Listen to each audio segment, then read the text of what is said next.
We're going to start back up. Everybody take your seats. Welcome back. So the second trend we're going to talk about at the conference is a trend that's emerging in New York City, across the United States, and really almost across the globe. And that's how do we reposition vacant office buildings to residential? And with a surplus of office space and a shortage of housing, you'd think this would be easy, right? If only it were that case. So as we think about this trend, what we're concerned about is how we put sustainability and affordability front and center when we talk about conversions. Now, a great part of conversions has to deal with the regulations that govern it. And so we want to kick off this next panel with another fireside chat with an expert who could help us unpack the regulations that guide this issue, and we couldn't think of a better person than Dan Garodnick to do that for us. Dan was appointed last year by Mayor Adams as the director of the New York City Department of City Planning and chair of the City Planning Commission. He previously served in the New York City Council for 12 years, representing the Upper East Side of Manhattan, where he also worked very closely with Urban Green, and we worked very closely with him on many sustainability issues. He's been a long champion of sustainability, including in his new role where Urban Green has been working with Dan and his staff on a convening that we've been doing to help think through ways we can remove zoning barriers to decarbonization. So look for work on that, and I think Dan will probably be talking about the City of Yes initiative that's going on. But we're going to talk about conversions today, so please welcome Dan Garodnick.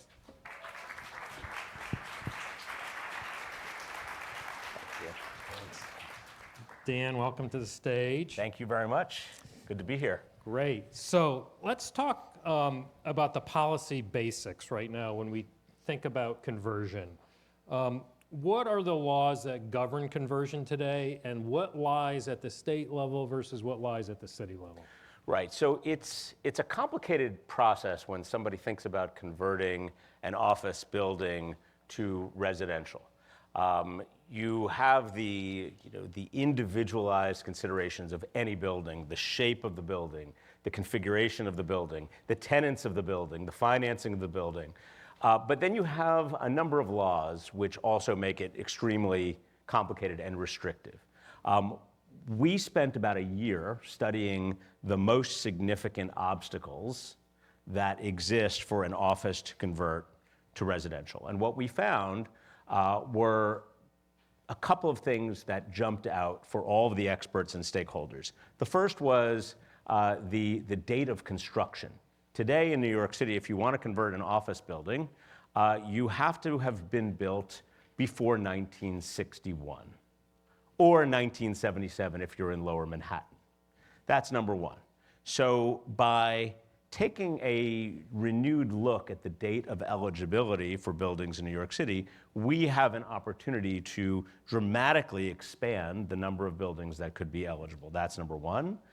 The geography of eligibility, today it is Midtown Manhattan, Lower Manhattan, and then a piece of Long Island City and downtown Brooklyn as the geographic eligibility.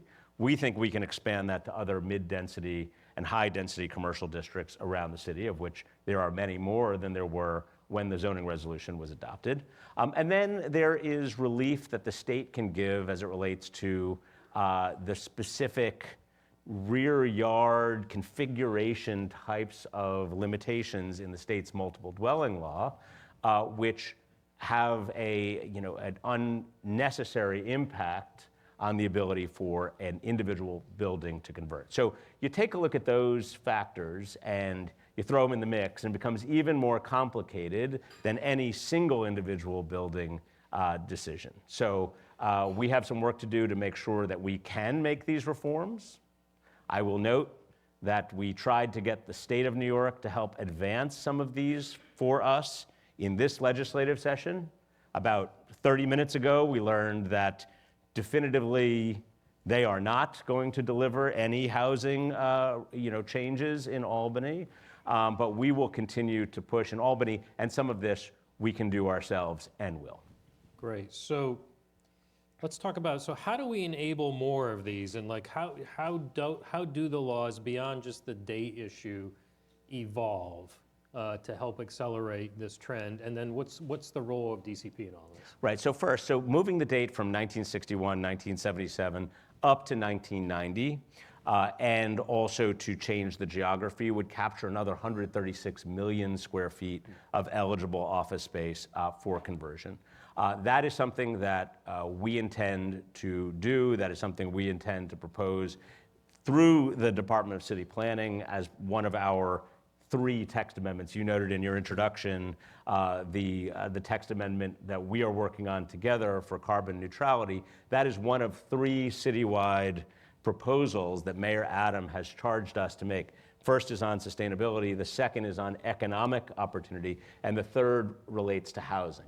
This one would be part of our housing proposal.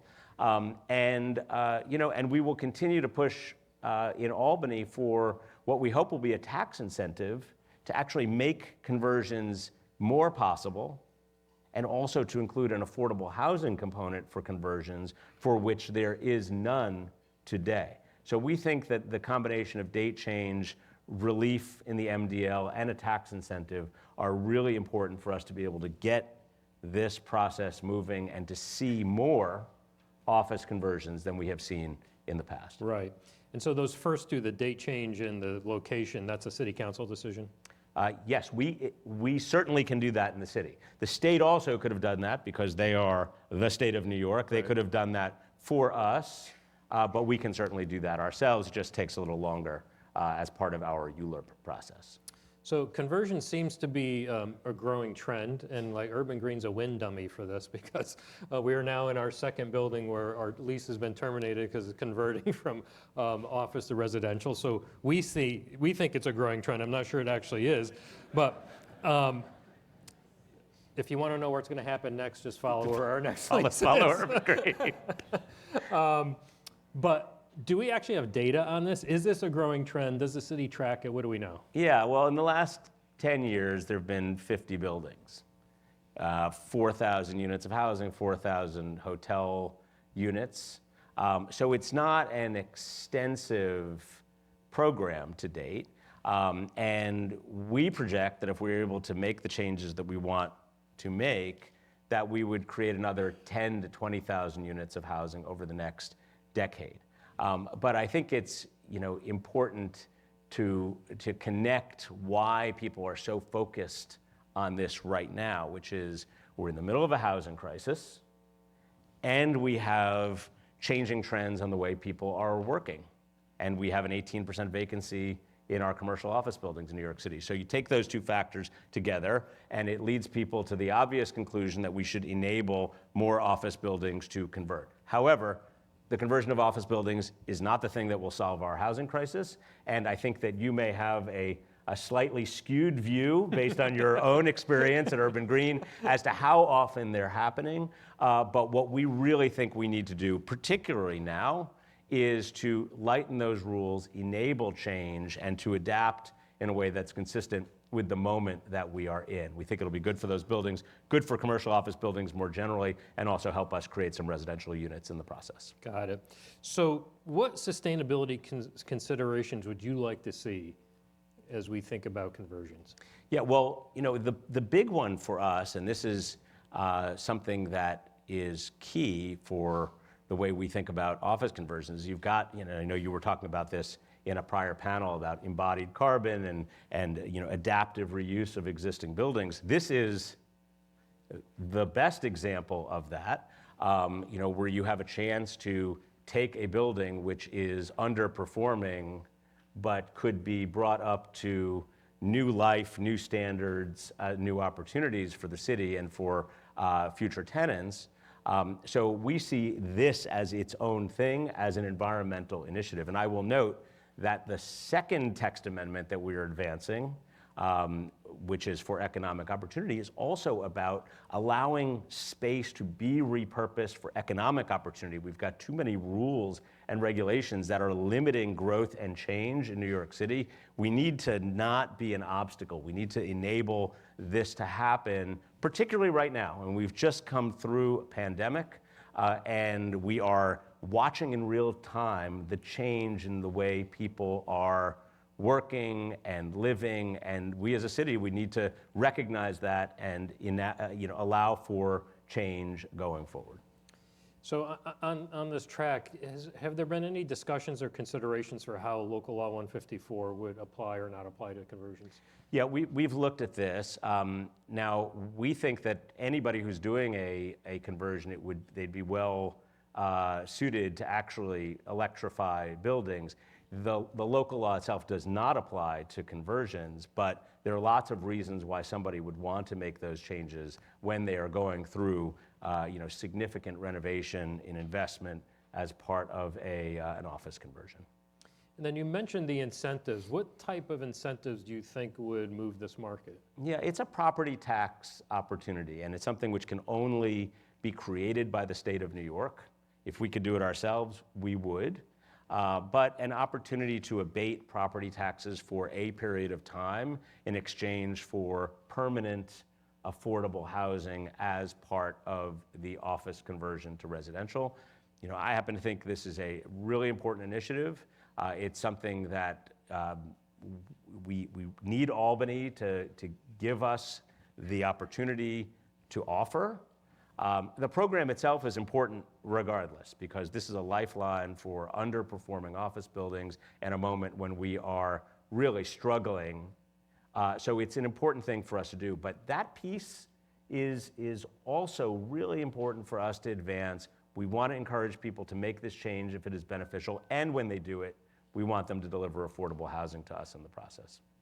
Now, back to the two dates that you mentioned, they seem arbitrary, but is there a reason why those years versus other years? Well, 1961 is the magical year that the zoning resolution was passed. So that was the date that was set up, right from the outset. So a lot of our rules link back to 1961. And when we talk about in our proposal for carbon neutrality about electric vehicle charging and recycling and composting and solar panels, there's no reference to any of those things in the 1961 zoning resolution.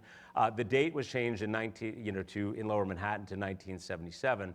But the reason why we're focused on 1990 is two reasons. First, we looked at the trajectory of construction of commercial office buildings in New York City, and there was a slow, steady number of buildings constructed. And then there was a drop-off for a period of time after 1990, which creates a natural break for us to say, okay, well, that's a line, which is a justifiable line, plus it is approximately 30 years back from where we are, which is a financial life cycle of a commercial office building. So between those two factors, we thought that there was a real rationale for 1990, and certainly the stakeholders that we were working with, experts who live in this space, also thought that that had rationality. So that is why we decided to propose it.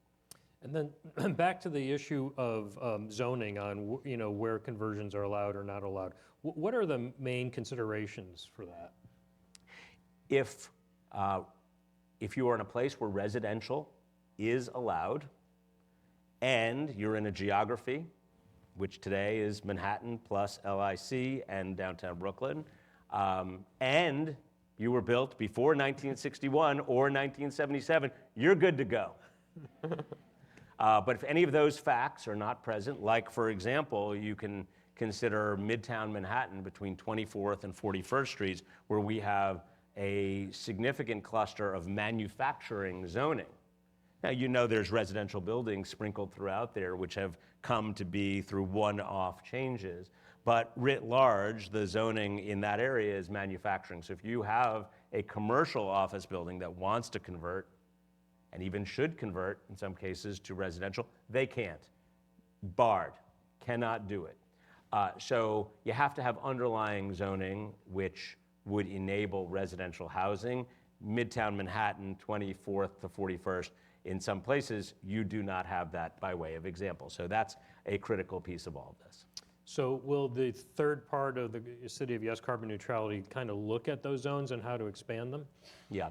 So we are certainly taking a look at where you should have eligibility for office conversions. And one of the ways that we think we can expand it is into commercial districts that have emerged since the time that office conversions were recognized as an opportunity for an underutilized office building, whether that's in the Bronx hub or downtown Flushing or places that have over time grown to be their own commercial centers where we should afford that same opportunity as exists in Midtown Manhattan.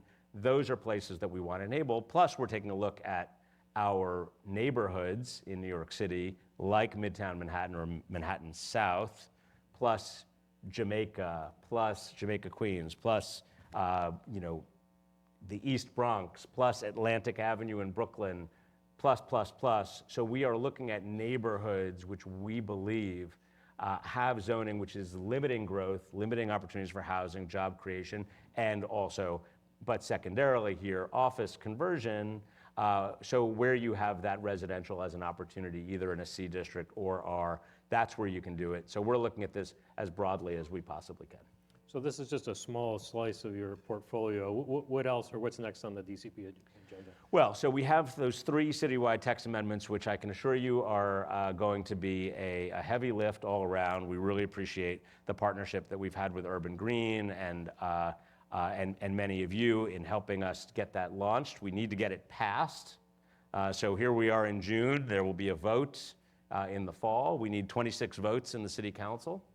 So keep an eye on that. We're working as hard as we can to educate people, make sure they understand why we're up to this and why this meets the moment. Then we have, economic opportunity will follow and housing will follow that. All of our neighborhoods our neighborhood plans are underway with more to come.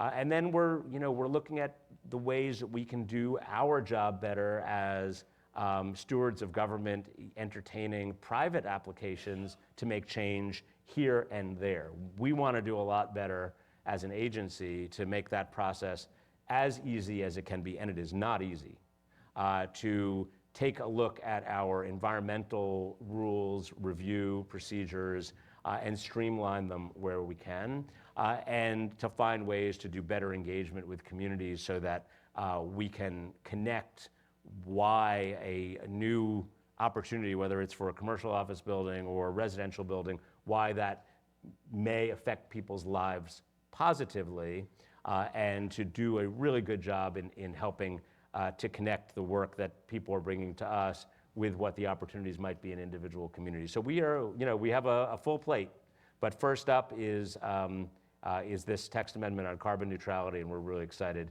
with you to hopefully get this passed to the City Council. Great. Well, Dan, thanks so much for helping us tee up this issue and frame the discussion. My pleasure. Really Thanks for having me. it. Yeah. All right. Here. Thank you. That's okay. Okay, so we're going to transition the stage here. All the magic's going to happen, and move to our panel discussion on this issue. The moderator for this panel is Sara Kendall. Sara is the Vice President and General Manager at Turner Construction, and she is the incoming chair for Urban Green next year. So, Sara, I'm going to turn the podium and the floor over to you and your panel. Hello, good afternoon. All right, well, thank you, Urban Green.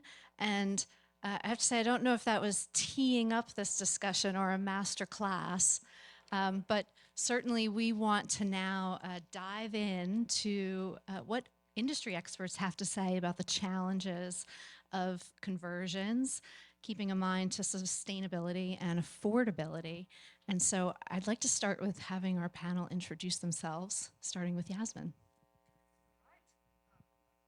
Are you unmute yourself? Yeah, can I? Oh, there we go. Okay. Sorry, I was on mute. Yeah, hi, I'm Yasemin Kologlu. I'm a design principal at Skidmore, Owings, and Merrill, and I also lead our climate action group firm-wide.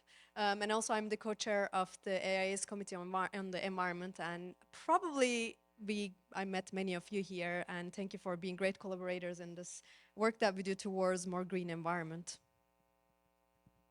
Good afternoon, everybody. I'm Chris Colasanti. I'm an associate partner at JB&B. And first off, I want to say it's just really exciting. Full house, post-COVID, good energy, good people in here, good discussions, even as the world is ending outside. So it's very cool. Really honored to be here. I lead our deep carbon reduction group at JB&B. We focus on existing and new building decarbonization pathways. Good afternoon, everybody. Dan Kaplan, Senior Partner, FXCollaborative Architects. Just like to point out, Chris wins the award for the best socks since he has solar panels on his socks. So that's why he's going to be like the ever-ready, Energizer bunny. Yeah, my air source heat pump socks were taken, so I couldn't wear them that day. Yeah. We rehearsed this really. We workshopped this one a lot. This was not part of our rehearsal. But here we go. All right. So Brad Lander said that you have to be bold, but then you have to get to work. So let's get to work on what are the architectural and engineering challenges really out there with these conversions. And I'm going to start with Chris. Yeah, why don't I go first? So I think the big question here that's on everybody's mind from an MEP perspective is if you have a building, an office building, and I'm going to take an example for right now of like an archetypal 1970s, 80s office building, which might not fit into what Dan said in terms of the zoning, but that's what I'm going to go with right now. And you think of the systems in that building, if you're going to repurpose that or reposition the building, what can you keep and what has to go? That's the question. And so I'll start with the good news. Let's put it that way. From the good news perspective, the electrical system in that building for a big commercial office building is likely size of sufficient capacity to meet the multifamily needs. 5 to 7 watts a square foot, right? Multifamily is half to 2/3 of that, even if you're talking about electrifying the heating loads in the multifamily. So that's, check mark, good news, electrical service, the transformers, the vaults, all that huge expense. You can probably reuse it. From an HVAC perspective, the central infrastructure, if there's a chiller plant, or a cooling tower, or a condenser water system, you can probably reuse some of that. Now, I will put a caveat on this, that these systems are probably 40 to 50 years old. If you've ever opened up a condenser water pipe that's 40 to 50 years old, better look out. Actually, I have one in my office, actually, if somebody wants to come down from a project that will not be named. It's completely clogged because over time these systems corrode, they build up with corrosion. So if the systems have been well maintained, maybe they've been replaced even over that 50, 60-year lifespan, you probably can reuse that stuff. But honestly, the good news kind of ends there. I don't want to be a pessimist, but when it comes to the MEP systems on the floor, even the remaining vertical infrastructure, the fire alarm system, the fire protection, the domestic hot water, et cetera, there's very little, if anything, that you can reuse. And it comes kind of down to sort of the approach that commercial office buildings take to their spaces versus multifamily. When you think of an office building, you look up, diffusers are spaced every 10 to 15 feet, ductwork's above the ceiling, air handlers in the core somewhere, maybe an induction unit or a fan coil unit at the perimeter every 20 feet on center. The systems are there to provide kind of a minimum level of comfort, minimum level of controllability to a vast quantity of people. They're not really coordinated or designed in accordance with the interior architecture. They're set up so that tenants can kind of come and go over the lifespan of the building, and maybe you can get away with a little bit of patching, a little matching. You guys have heard that term, moving some diffusers around. It's really like a homogeneous approach in a way. Multifamily is completely the opposite. You've got a heat pump in the corner, turned a certain way, coordinated with the location of the TV and the couch and where the dining room is going to go. You have different room layouts, 1, 2, 3 bedroom that all kind of push maybe the toilet room into a certain corner, which then means you have all this vertical infrastructure that's in that spot for the toilet exhaust and for the domestic hot water. Maybe you have a kitchen exhaust riser. So these systems are hyper designed. They're very responsive to the interior architecture. They're very responsive to the people. They turn on and off when you come in and out. They adapt, they adjust. It honestly couldn't be more different. And so, from this perspective, it's not a great story, quite frankly, converting from an office to a multifamily. I mean, can it be done? Are there examples? Surely there are. I think some buildings are better than others. But as a general rule, you're kind of tearing the stuff out and replacing it with all new stuff, which doesn't really support all the conversations we just had in terms of the SBTI and the embodied carbon kind of things we were just discussing. So, way to lead it off, huh? Right, with a positive spin. Sure. Tough act to follow for our architectural friends, but from the architectural side, is the office space more natively suited to a residential conversion? I'll start here. I don't want to be controversial here, but I just want to say that I think I would be more, as a designer, I would be more concerned if we were converting from a residential to an office, because office spaces actually have certain things that we start with that are quite desirable, such as higher floor to ceilings, right? Higher floor to floors, probably more daylight coming in, probably more views. So those are some of the things that we look for in residential living spaces. So I don't think any of us here in this room living in New York would argue that having a bit more height is a bad thing, a bit more space is a bad thing, but that's also where the benefits probably end too. And I think office spaces have two big challenges, I would say, in New York City. Maybe one of them being the biggest is much of our office stock is actually quite large floor plates. I don't know if you know this, but a typical, let's say a typical residential multi-family housing floor might be about, let's say, I don't know, 10,000 square foot. And when you look at an office, we'll probably go 3 to 4,000, which is a huge change, and particularly in this city. And in some other markets, that's not the case. So let's imagine for a second, how might we transform these 30 to 40,000 square foot office spaces into residential? They also have a lease span from core to the facade. Sometimes they will go up to 60 feet. And a residential development might be about 20 feet, or maybe 25, maybe 30. But what do we do with the rest of it is a big challenge. So I'm not sure if there's an economic and a viable scenario where all office buildings are transformed into residential, but certainly there's some. That would be a good case. And I think, therefore, we look at certain things like, you know, floor deductions, making some cuts for outdoor spaces, atrium spaces, balconies, etc., to minimize the area on those floor plates. And the question comes to, what do we do with that FAR that we're just taking out? Because I can't add it on top. And I'm hoping Dan is still around and our comptroller is still around here. I don't see them, but I'm hoping. So maybe that's a message for them. What do we do with that? Yeah, that's I think it's a two-edged sword. It's very, as was, you know, the picture was painted, it's the promise is there. You have office buildings that are maybe underutilized and this huge housing crisis, and he's like, okay, why shouldn't it just solve, you know? So it's not so obvious, you know. It seems obvious, but I love whoever said before, it's every building's like a snowflake. Yeah, and it's like the specifics of every building comes into play. You know, there you have to start, when we look at these, one, we start with the legal and zoning, which was already laid out, not in addition to whether it's allowable, whether you can have legal light and air, the depths, the geometry. You know, you have to really test it out. Is it the whole building? Is it part of the building? How does it work with existing tenancy? You know, when you talk about costs, here's where I think it gets very, very sticky and very tough.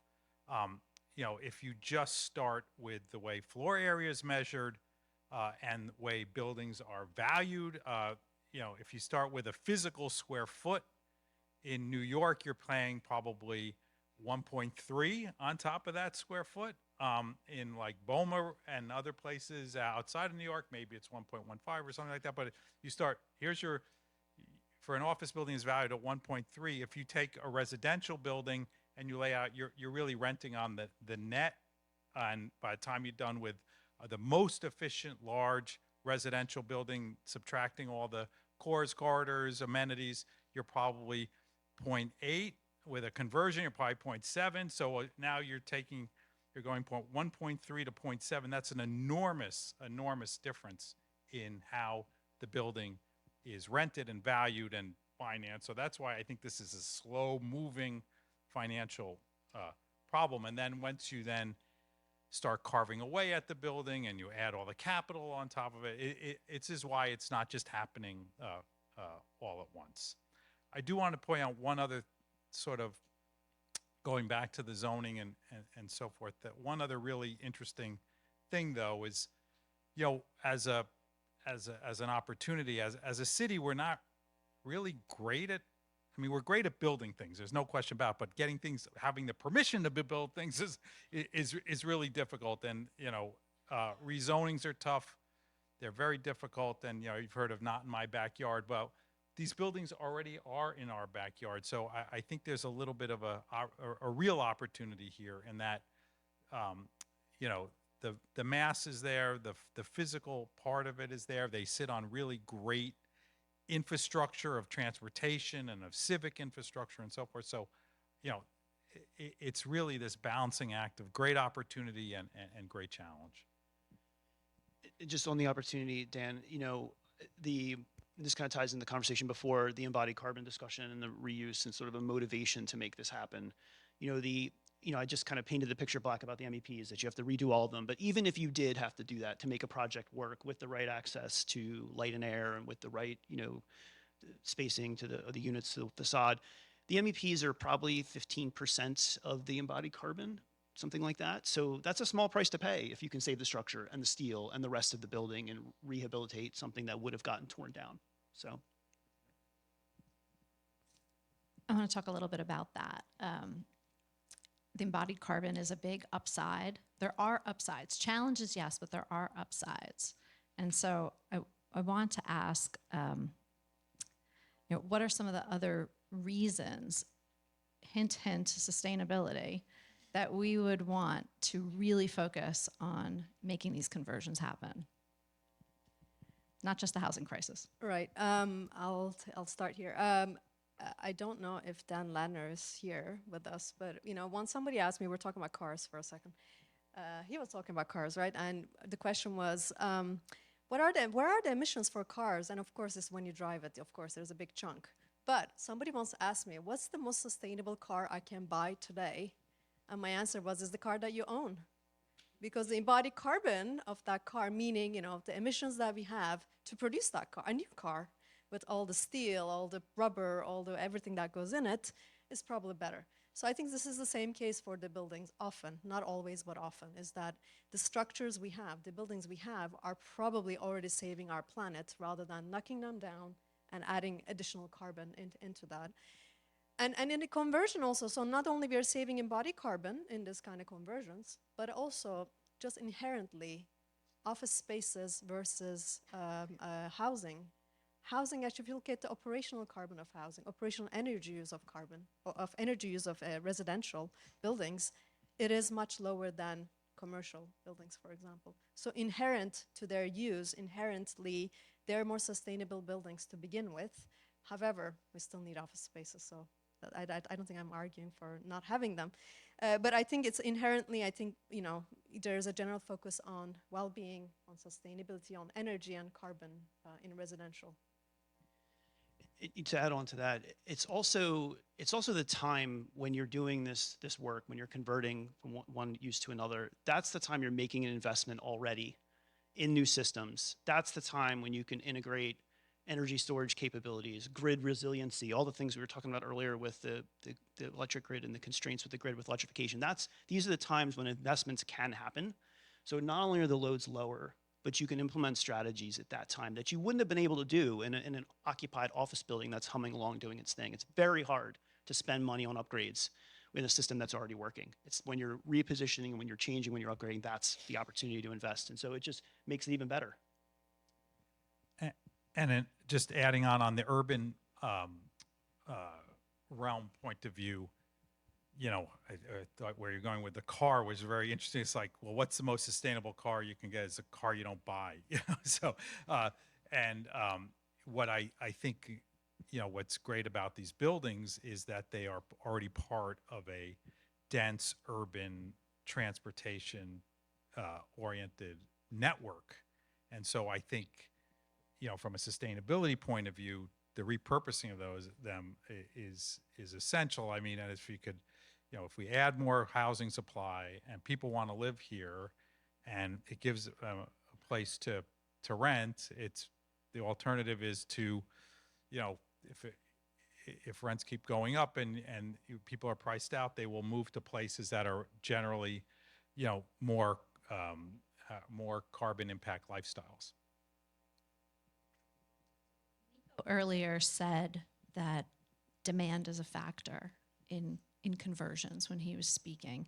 And so I was thinking about this. Do you believe that there might be a demand mismatch, or Is something else going on when you're speaking with your clients and you guys are doing the work of making this happen?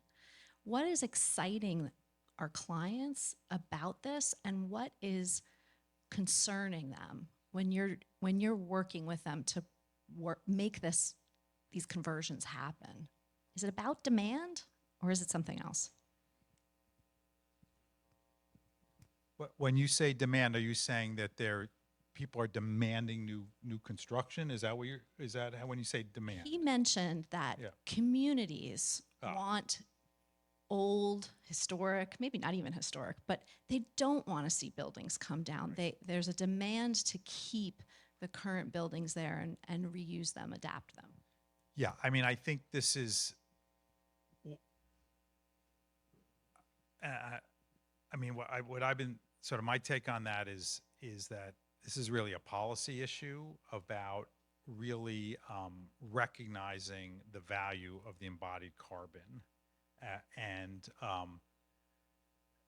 don't, of course we have landmarks, we have heritage, from a sort of historical, and we're looking out on the Greenwich Village Historic District here, we have those controls, but I think the issue with London and in other places where, the concern about tearing things down is that you're basically poof, all that embodied carbon is thrown away. I mean, the first impulse has to be to look at reuse. So I think it's a mindset, it's a policy, it's a somehow, if we can turn it on its head and it becomes an incentive to reuse these buildings, I think it's a good thing. And I might interpret demand a bit differently. I wasn't here when Nico said it, but I mean, it is, I think we all know, and we've probably read enough New York Times probably to know that some of the office spaces in our city right now are suffering. And that's due to economics, that's due to pandemic, that's due to our new lifestyle. Would it always go that way? Probably not. But at this moment in time, that's the case. And as a result, I mean, our city has been very lucky enough to live in a city that has adapted and evolved over time and continues to do so. And in this moment particularly, where we still have a housing shortage, where we still have very high housing prices that's out of reach for many living in the city still, I think that's where the demand is coming from. If the demand is lower in office space and the demand still remains high in residential, I think that's the city itself is evolving and trying to balance the two out again. And that's natural evolution of our city, I feel like. A little bit about, does it have to just be office to residential? Could we talk about the other possibilities and maybe share some thoughts that we could take back into our communities and into our industry work lives about what those other stories could be? Maybe those have a easier solution. Any thoughts on that? Are you speaking just in terms of like a mixed use opportunity? Yeah. So, I mean, the floor plan's obviously a concern that we talked about. A lot of these buildings have, pancake effect where they get narrower at the top. And so there's probably a better use of the space for multifamily up high and a better use of the space for office down low, just based on what we just talked about, right? If you have a multifamily unit at the perimeter of a large floor plan, what do you do with all that extra space near the core? So for that reason, it would drive a mixed use sort of environment, which makes sense. Especially those pre-1961 buildings have the zoning controls that have bases and basically conform and become thinner and thinner towers. So we're looking at several right now that preserve the office use at the base and convert the upper portion. I mean, if you just look at the Woolworth building, that was done there. I'm not sure about One Wall Street, but I believe the tower is well suited for residential conversion. The other thing I will say is that there are other uses that, I mean, when we think of office, there's a large spectrum. Obviously, it's sort of not a conversion, but I saw Michael Plofker in the office, in the audience before, but 3 Times Square, which the firm had designed, like 30 years ago as an office building. The base of that building was just got leased to a college, Turo College. So the educational uses are coming up. So one could imagine some office, some educational, maybe even a little bit of medical, and then residential up above, and really treating these buildings as dynamic mixed-use buildings. Another typology that's really kind of burgeoned the past several years, and I'm not sure it's such a perfect fit for this, but the commercial life science market, right, has really exploded. A number of buildings have converted from, these are old office buildings, sort of factory type office buildings that converted to commercial life science, but those buildings are usually lower rise. You have a lot of infrastructure in those projects that wants to sit on the roof, exhaust systems. So in my heart, I want to come up with all these ways to get these buildings and mix all the uses, but that's probably not the right solution for Midtown. Okay, we're going to start questions after one last question for this team. So if you have not submitted your question, please do. Last thing for you guys, from me, if you had your magic wand, if you could put your architect and engineer pixie dust over the landscape right now, what is the one thing that you would have happen, ask to change, push from a policy, or what's the magic pixie dust look like for you? So I'll go first. So, I get this question a lot. We meet with a lot of manufacturers. They're always asking us, what's the next thing that we can help build or make? And my answer is always the same. I always want another heat pump. I always want another heat pump that's a different shape and a different size. Usually looking for one that fits in the facade of a building, maybe an office building. But to my answer here is kind of like that, but I'm going to change a little bit. We didn't talk at all really about the facade issues, which we forgot to talk about. But the facade issues of these buildings, a lot of them are single pane glazing. They're aluminum mullions. They're leaky. They're poor. They've been around for 50 years. And so I'm going to change my answer a little bit. I'm going to say heat pump that fits in a facade, a modular system heat pump. Dan, at your office about 3 years ago, we had a charrette. It was folks from a TT Sustainability Group and JB&B and FXCollaborative in your old office, up at the old location. And there were like 25, 30 of us in the room, and we did this whole exercise to come up with how we thought, how we could contribute to Local 97 in this transition. And one of the things we came up with is this idea of a heat pump integrated in the facade that you could do in sort of a modular way with embedded raceways for the wiring. Maybe it can be done from the inside, I don't know. And there's examples of this with the building integrated PV. We're seeing the same kind of thing happen, this modular approach with integrated wiring. So the thought is a heat pump there. And I'm optimistic about it because there's so much activity in our space right now with climate tech, Shadow Ventures and Metaprop and EIP and all their NYU lab. And I mean, I could go on and on, Suffolk Boost. I mean, there's so many different folks in our industry with good capital trying to solve these problems. And I think a problem here could be a technological solution to solve this issue of the facade and the electrification of multifamily kind of in one. So if I could wave my wand, it's another heat pump. And the socks to go with it. I think I would say that we need our city is very progressive, and I see Nihilus here too, and the eye corner of my eye. Our city is very progressive about coming up with laws regulations that address operational carbon, operational energy. And I think we will really benefit from a clear policy that considers embodied carbon and operational carbon together, and lifespan of buildings too. We don't have to design for 50 years. We can design for 100 at this stage. So something that allows us to actually incentivize and penalize at the same time those that are doing good and those can do better, but a holistic approach that combines a whole life carbon approach. And I love that. That's so the obvious one was what Dan Garodnick already said. It's like, it needs subsidy. It needs to be economic incentive. There's just no question in my mind. But the less obvious one, and I think this is sort of a benefit for conversions and a policy, is that Midtown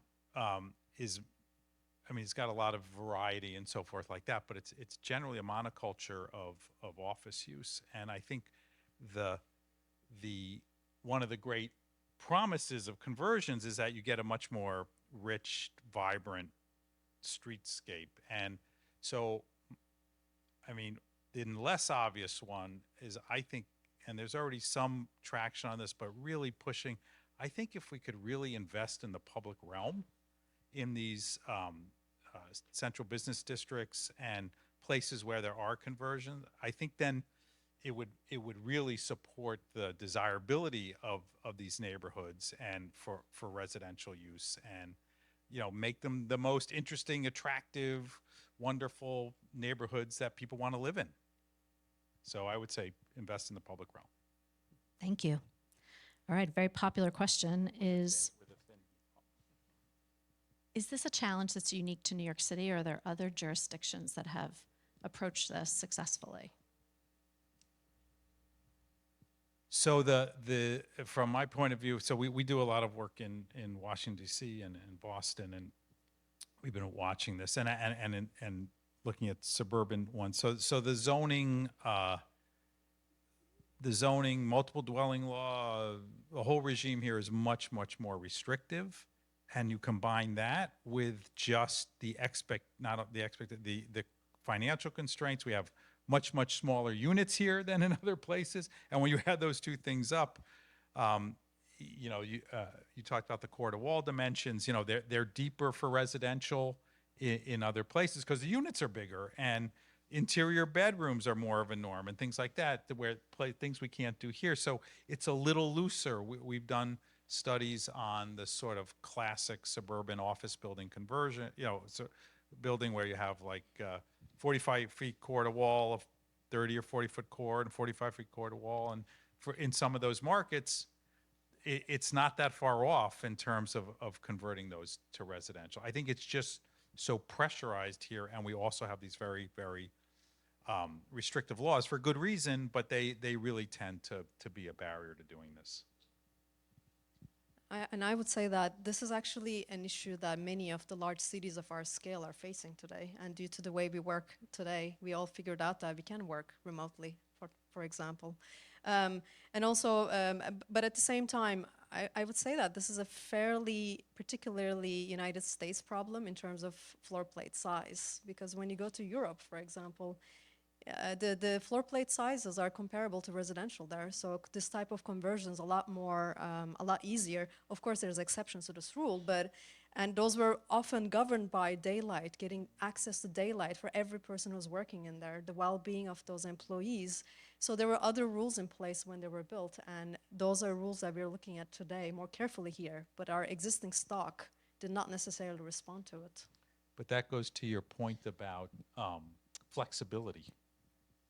The most sustainable thing is something that can be reused in all sorts of different ways, which I thought was a really great point about, if you just build flexible lofts and that are the right depth, that you could have office, residential, so many different uses. I think it's great. Do you think the cost of conversion can only drive resulting units to the highest part of the luxury market? It seems that way, unless there's some sort of incentive to change the dynamic. Because right now, just the cost of doing the upgrades, the conversions, the changing of the facade, it's such an expense. You would see more of this happening if it wasn't the case. So I think we're trying to make the case that there needs to be another something else to push the market, that we think that it requires assistance in some way to make it happen. I don't think you can build new rental housing without, luxury, inclusionary housing without an incentive. And I think all what Chris just outlined makes it even harder for conversions. We're just designers and architects, but from what we see in our clients, the math doesn't work in New York. Technical question. In order for a building to be converted to low or no emissions, does the existing envelope need to be replaced?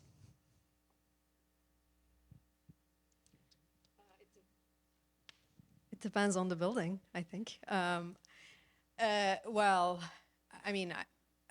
think well, yeah, I think somebody said that buildings are very complex and each building needs to be looked at individually. So without knowing what the existing building envelope of that particular building is, it's tough to guess. But I mean, as you know, many of you know in this room that buildings are like, they have their own ecosystems, an ecosystem of things, parts coming together, and they all have to do their part to be able to get to net zero, even to low carbon.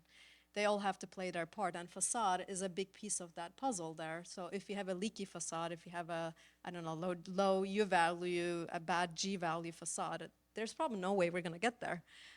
However, I don't also know that replacement is always the right strategy for every building either. Sometimes overcladding is an option. Sometimes partial clads is an option. Sometimes leaving it is an option. And that's why it's important to look at the overall whole life carbon of that building and not just operational at all times either. So yeah, I would say it's case by case. And I think the question too is that was asked there about kind of low or no emissions. It just illustrates the challenge of evaluating a building and what you determine as good or not good. You know, on the surface, a building can consume a ton of energy, and as long as it's renewable energy, it has zero emissions. And so, but we know that that's not the answer, right? So you have to be thinking about multiple frameworks, looking at performance of building from an EUI perspective, from an emissions perspective, from to peak load perspective. There's so many different ways and lenses you have to look at it to determine what's considered actually sustainable. So in that context of a true sustainable project, right, the facade would probably be part of the solution. But from a purely, can you get to zero emissions? Can you say that on a piece of paper? Yeah, you can. You can buy renewable power and throw money at it, and it looks good. Another very popular question here. Should we focus on hotel to residential conversion first? And is that potentially easier than office to residential? Thoughts? So we've looked at this. You would think, again, it's like one of these things like, well, it's more of like a domestic type of residential use, but there's a couple of hurdles that like what type of hotel, it goes back to like what type of building. Every building is a snowflake, but when you think of like the sort of production hotels that are like all over the place, well, first of all, those are commercial uses, and what Dan Garodnick was talking about in terms of its eligibility, generally those have 20-foot rear yards instead of 30-foot rear yards. They're not easy to convert, but also the hotels have very different obviously the kitchens, there's very different accessibility regimes where you only have to have certain units that are accessible and not every unit. So when you start getting into all these little details, it basically makes it like, oh, it's almost like starting from scratch again. So although that's when you think of the normal, not normal, but sort of normative, more recent 3-star hotels that you see sprouting up all over the place. But if you look at like, historic hotels, that are, I mean, it's not going to solve the affordable housing problem, but like the Waldorf is getting converted, or the Plaza got converted. They're eminently suited to conversions. I would say that it's kind of the mid-typology. Hotel is like the mid-typology. When you look at the floor-to-floor, floor size, etc., it's kind of the middle between residential and office. But I think the reason why we're talking about office to resi is, the demand side. If there's very low demand in office, very high demand in resi, it seems like that's kind of the first action to look at, and hence that. But if you're finding one day that, there's an abundance of hotel rooms available, and right now, a city has already found alternative use for some of those as well, which is wonderful. We might be talking about that in the future too, who knows?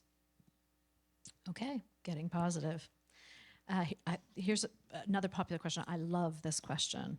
Is it conceivable to have a modular prefabricated apartment that would include plumbing, HVAC, et cetera, that could simplify commercial office conversions? Have you guys studied that?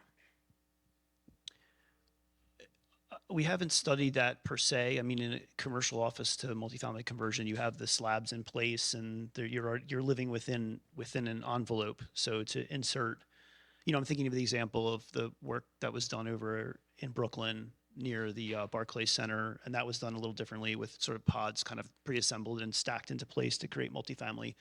Living within the context of the slabs and the facade, can you bring in pod bathrooms? Can you bring in pod bedrooms? Sure you can. We haven't particularly looked at it to see whether it makes any sense, whether the labor savings associated with the prefab adds any benefit overall. Maybe you guys have some thoughts on this. Yeah, I think the prefabrication, besides what you referenced in terms of perhaps kitchens and bathrooms, I think the real for overclad of buildings where, especially if a portion of the building is occupied, it's a great approach where you have a panel that it's it's a unitized panel or a mega panel that has the glazing, the skin, the insulation.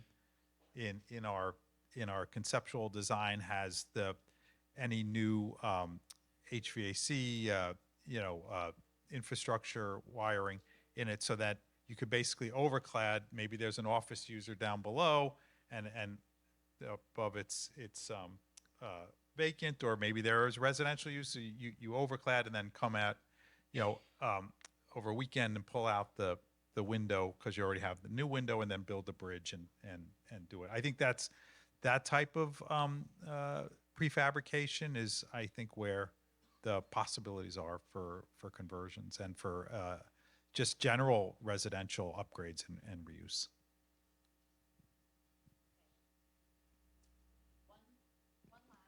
Audience question.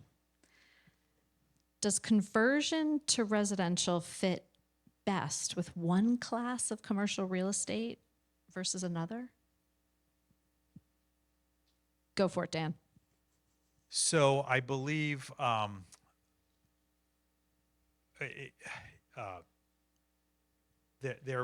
Rebney, I think, did a study about this early on, and they sort of characterized it by three typologies. There's let's say the like early 1900s to earlier, like the lofts. These are smaller buildings. They're getting converted like organically, and you see them, and they're beautiful, and Soho and so forth like that. Then at the opposite end of the scale are the big blockbusters, the big, 6th Avenue buildings and so forth, and those are probably better suited for, being upgraded as great office buildings and so forth. And then I think where we're going to probably see the most of these are the in-between buildings where, maybe they're from, 1920s to the 1960s, what I said before, where they had, bases that then turned into towers that are generally masonry with punch windows, so you don't have to deal with the curtain wall facade that, maybe the base of the building is well suited for office, the tops are for residential. To me, those are the ones that are, and oh, by the way, they are probably not great office buildings right now. And if you see where the sort of flight to quality and where people want to go in terms of like new officing, they're generally not in that ilk building. So that's where I think we'll probably wind up seeing the most of these conversions. Yeah, and I was going to say, I'm not sure if it's a Class A issue here. I think it's more of a size, location, and year, probably date issue. So I don't, while we're seeing the vacancies in Class A more than others potentially, that's probably what's governing that question that we're talking about today in these large scales. But I don't know if it's a class issue, to be honest. Okay, we're out of time. Thank you very much to Urban Green. Thank you to our panelists. Appreciate your day.